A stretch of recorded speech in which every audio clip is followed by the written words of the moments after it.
ये है हेलो दुनिया ओनली ऑन रेडियो आसमां। इसके सिवा जाना कहाँ।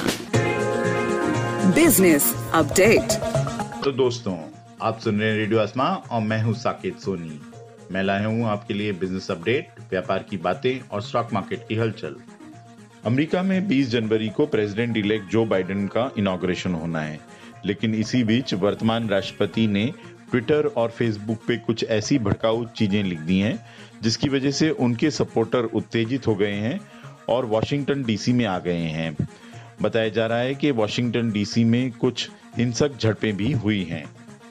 इस हिंसा के बाद अब ट्विटर और फेसबुक ने यह ऐलान कर दिया है कि अगर डोनाल्ड ट्रंप बात नहीं माने और ऐसी बेतुके बातें लिखते गए तो उन्हें उनका ट्विटर अकाउंट और फेसबुक अकाउंट से हाथ धोना होगा। ट्विटर ने पहले ही अब डोनाल्ड ट्रंप का अकाउंट लगभग 12 घंटे के लिए बैन कर दिया है। वहीं फेसबुक ने भी ये ऐलान करा है कि अब डोनाल्ड ट्रंप का अकाउंट लगभग 24 घंटे के लिए बैन किया जाएगा। हम सब ये उम्मीद करते हैं कि प्रेसिडेंट डोनाल्ड ट्रंप एक किसियानी बिल्ली की तरह नहीं बिहेव करेंगे और जनतंत्र को साबुत रखेंगे।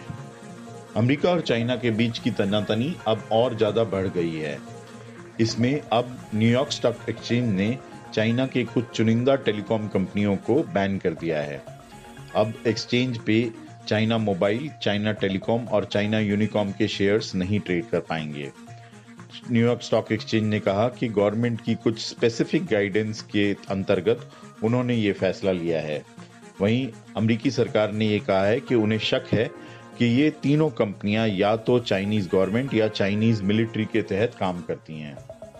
शुरुआत में निवेशक कुछ भ्रमित थे कि ये शेयर्स में ट्रेड कर पाएंगे कि नहीं, लेकिन न्यूयॉर्क स्टॉक एक्सचेंज के एक स्ट्रेट फैसले के बाद अब ये बात साफ हो गई कि ये तीनों स्टॉक्स को डीलिस्ट कर दिया गया है।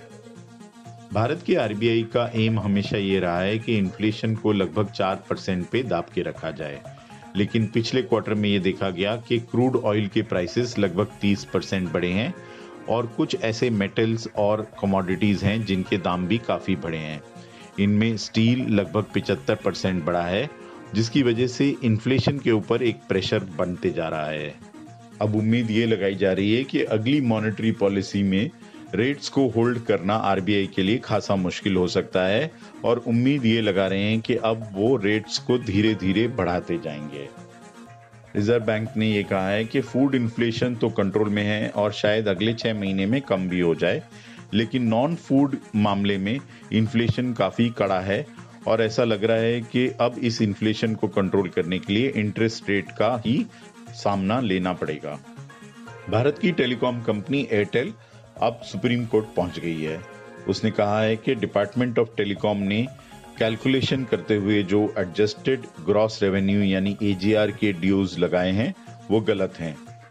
डॉट ने इस समय एयरटेल के ऊपर लगभग 43,980 करोड़ के एजीआर ड्यूज लगाए हैं, लेकिन एयरटेल का कहना है कि उनकी कैलकुलेशन गलत है और गवर्नमेंट को सिर्फ 13,000 करोड़ की एजीआर कलेक्ट करनी चाहिए। उसके समक्ष एयरटेल ने कहा कि वे लगभग 18,000 करोड़ रुपए डिपार्टमेंट ऑफ टेलीकॉम को भर चुके हैं। देखा देखी ये उम्मीद लगाई जा रही है कि वोडाफोन आइडिया भी अब सुप्रीम कोर्ट में ये अर्जी दाखिल कर देगा कि उनके अगेंस्ट लगाए हुए डिपार्टमेंट ऑफ टेलीकॉम के एजीआर ड्यूज भी गलत कैलकुलेट करे गए हैं। वोडाफोन के एजीआर ड्यूज लगभग 58,000 करोड़ के हैं, जिसमें से वो 7,854 करोड़ रुपए भर चुके हैं। 2020 में आईपीओ की काफी सफलता देखी गई। Route Mobile, Happiest Mind, Burger King ने काफी अच्छी ओवर सब्सक्रिप्शन देखी। अब बताया जा रहा है कि 2021 भी आईपीओ के लिए काफी अच्छा साल हो सकता है। इसमें जोमैटो, पॉलिसी बाजार, ग्रोफर्स और इनमोबी ऐसे कुछ कंपनियां हैं जो कि 2021 में अपना आईपीओ लाना चाहती हैं। इसमें रियल एस्टेट की भी बिजनेस में काम कर रही लोधा ग्रुप ने भी ये सोचा है कि वो अपना आईपीओ 2021 में लाएंगे। तो ओवरऑल देखा जाए तो निवेशकों के लिए नई इक्विटी लाने में काफी अच्छा फायदा होगा और इन्वेस्टर्स को एक नए एवेन्यू में इन्वेस्ट करने का मौका मिलेगा। आइए अब जान लेते हैं क्या रहा बाजारों का हाल। सेंसेक्स 263 पॉइंट्स गिरकर 48,174 पे बंद हुआ।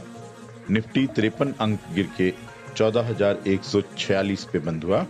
डाउ जोन्स 437 अंक बढ़ के 30,829 पे बंद हुआ और नैस्डैक 78 अंक गिरकर 12,740 पे बंद हुआ। वहीं भारत के सराफा बाजार में सोना 1230 रुपए घट के 50,490 पे बंद हुआ और चांदी 1668 रुपए गिर के 69,190 पे बंद हुई। ये था आज का बिजनेस अपडेट। मैं हूं साकेत सोनी और आप सुन रहे हैं रेडियो आसमां। इसके सिवा जाना कहां। बिजनेस अपडेट रेडियो आसमां।